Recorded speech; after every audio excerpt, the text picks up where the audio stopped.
Hindi na sila pinaghihinalaan ni na RJ. Magkakaroon pa sila ng pera mula sa ibibigay ni na RJ bilang kapalit ni Lolo Pepe. Sabi ni Balahaja, sabi ko sa iyo ayos ang plano. Hindi na kayo ang suspect. Kumita pa tayo. Sabi naman ni Moira, oo naman, magaling ka talaga. Ikaw na.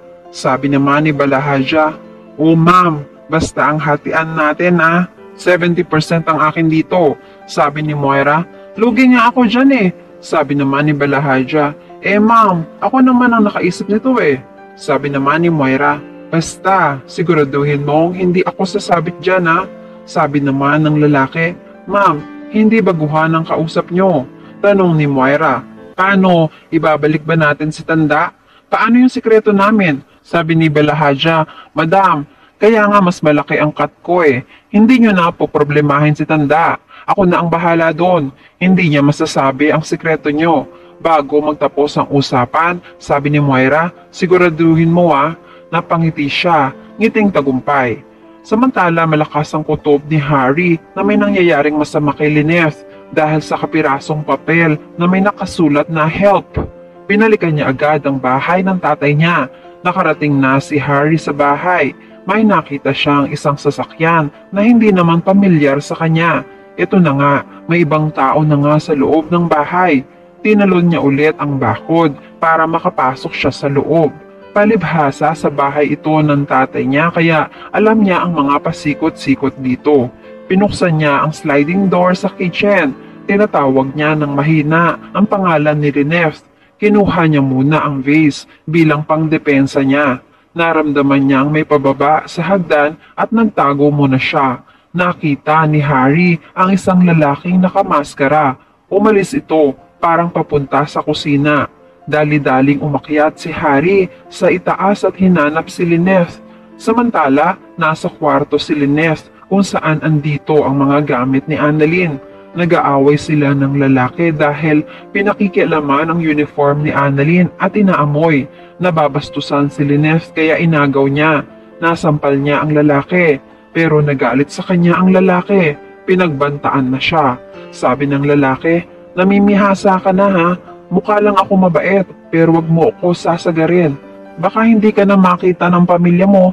Napaiyak si Lynette. Maya-maya nakita niya si Harry na dahan-dahang lumalapit.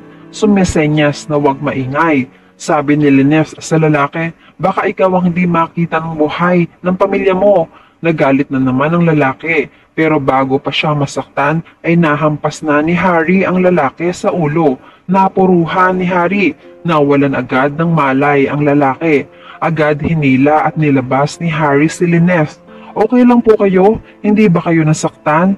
Hindi pa man sila nakakababa ay nakasalubong na sila ng isa pang lalaking nakamaskara. Nagulat sina Harry at Lynette. Takot na takot sila. Palibhasa may baril ang lalaki. Walang nagawa si Harry kung hindi ang isuko ang kaligtasan nila. Kinuha si Harry ni Dax at binugbog. Samantala, nagbilin si Balahaja sa mga taong nakamaskara. Sabi niya, Dax, kukuhanin mo ang pera. Kailangan pagkakuha mo ng pera, dispatchahin mo na yan. Tinutukoy niya ay si Harry. Sagot naman ni Dax, tatapusin ko na to para makapunta na ako dyan. Maririnig naman ni Lynette ang pinag-uusapan ni Dax at taong kausap sa telepono. Alam niyang mapapahamak sila at anumang oras ay pwede na silang mawala sa mundo. Hinahanap niya si Harry. Nasaan si Harry? Sagot naman ng lalaki, nasa tabi-tabi. Nagsalita ulit siya. Nasaan nga? Maya-maya ay sisilipin niya ang pinaghihilahan ni Harry. Makikita niyang walang malay si Harry. Takot na takot siya. Paano kami makakatakas sa kamay ng mga kriminal na to? Habang si Harry ay walang malay, duguan at hinihila ng lalaki. Dadalhin siya sa isang sulok para maitago. Samantala, patuloy na nagpapadala ng pictures at videos ang kidnapper kina RJ na sina Balahaja. Ang pinadala nilang video ay yung natutulog si Lolo Pepe. Para magising ay bubuhusan naman nila ng malamig na tubig. Ito raw ang pampaligo ni Don Pepe para magising. Napasigaw sina Giselle sa napanood. Awang-awa at iyak siya ng iyak. Napanood rin ito ni na RJ at Annalyn. Samantala, susunugin naman ni Moira ang ebidensya ni Don Pepe. Galit na galit si Moira kay Don Pepe.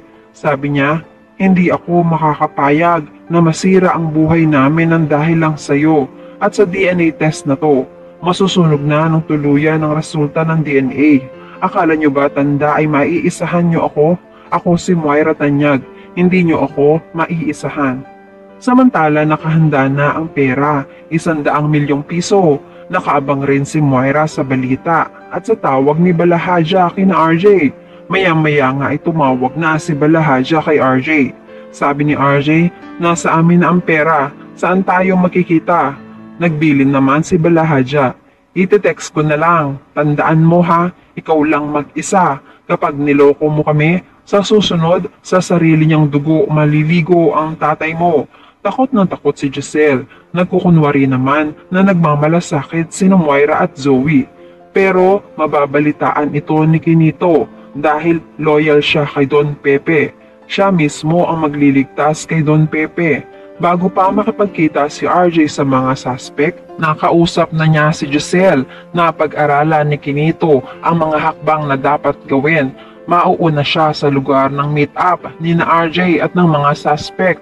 Hindi nila alam, nakamasid na sa malayo si Kinito. Pagkakuha ng pera ay susundan ni Kinito ang kotse ng mga suspect hanggang sa matatagpuan na niya ang kinaroroonan ni Don Pepe. Sa malayo ay makikita siya ni Don Pepe. Mag-iingat siya na buhayan na ng pag-asa si Don Pepe. Malakas na ang loob niya dahil may tao nang magliligtas sa kanya. Sabi niya sa sarili niya, Kinito, bakit ang tagal mo? Sumenyas naman si Kinito nang huwag kang maingay, Don Pepe, ililigtas kita. At yan ang mga pakakaabangan natin sa Abot Kamay na Pangarap. Kung gusto nyo ng mga ganitong klase ng kwento, please like this video and please subscribe to my channel.